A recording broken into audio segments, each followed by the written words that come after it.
Well, there's much we don't know about North Korea, but what we do know is chilling and almost impossible to believe at times. The communist state is ruled by one man. You all know that, Kim Jong-il. He's mysterious, he's been called maniacal, and he may now possess nuclear weapons. The dear leader wants to be recognized as a world power. There's no doubt about that. His country is sealed off. Few are allowed in, even fewer are allowed out. But the secret state has gone to great and frankly bizarre lengths to find out how the outside world lives, including kidnapping citizens from other countries, children in some cases. CNN's Tom Foreman investigates.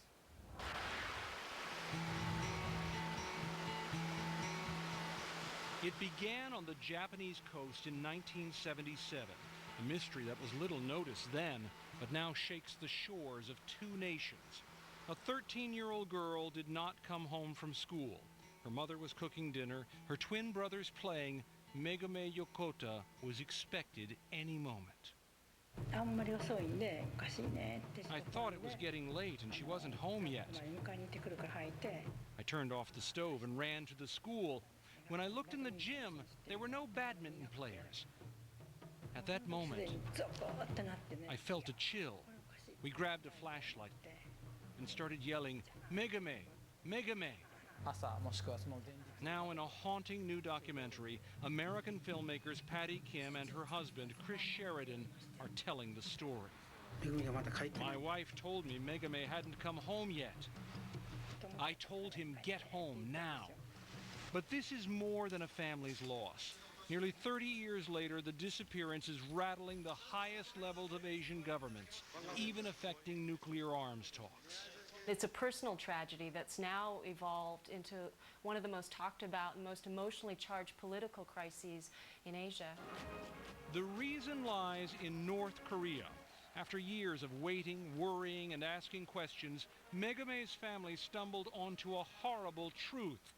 Their daughter and at least a dozen other Japanese citizens had been snatched by North Korean agents. These were average, normal Japanese people, cooks, clerks, a carpenter, people who were not particularly well educated, but were just average, regular people. And that was the whole point. Yeah, that was the whole point, was to get people who were normal, who could basically exhibit the kind of traits that the average, everyday person exhibits that we take for granted, but that foreigners wouldn't quite understand. They were, in short, slaves, forced to teach language and cultural skills to North Korean spies. These North Korean spies would then go out using Japanese passports and their new identity to carry out missions for North Korea. There is one incredibly dramatic and tragic example of how this program did in fact work. Very good point. In late 1987, just months before the Olympics in Seoul, South Korea, two North Korean agents were apparently sent to disrupt the games. They posed as Japanese citizens and planted a bomb on a plane headed for South Korea. Everyone on board died, 115 people. The North Korean government denied involvement, but the saboteurs did not get away. The female spy was captured by authorities, and she later confessed that her teachers, the people who taught her to speak Japanese and taught her everything she had to learn to be a Japanese person, was a woman who had been abducted from the shores of Japan.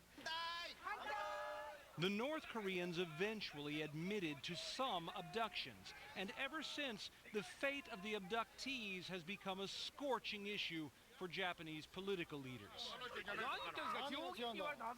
You should be ashamed. You haven't done a thing. The families of the missing have pressed hard for answers, even as Japan has tried to ease historic tensions with North Korea in recent years. The result?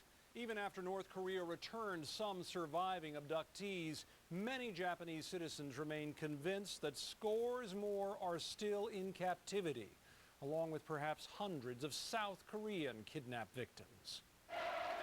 The Japanese keep pressing, putting more tension on the already strained nuclear arms debate. Even President Bush has acknowledged the issue. I have just had one of the most moving meetings since I've been the president.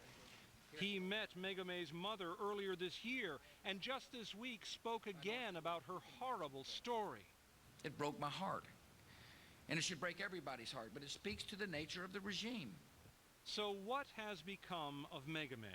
Under the relentless pressure from Japan, the North Koreans finally said she committed suicide years ago. But her parents think that is a lie too. Does she believe her daughter is alive?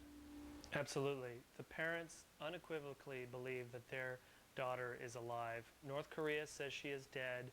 Japan believes she is alive. And there's plenty of evidence on both sides.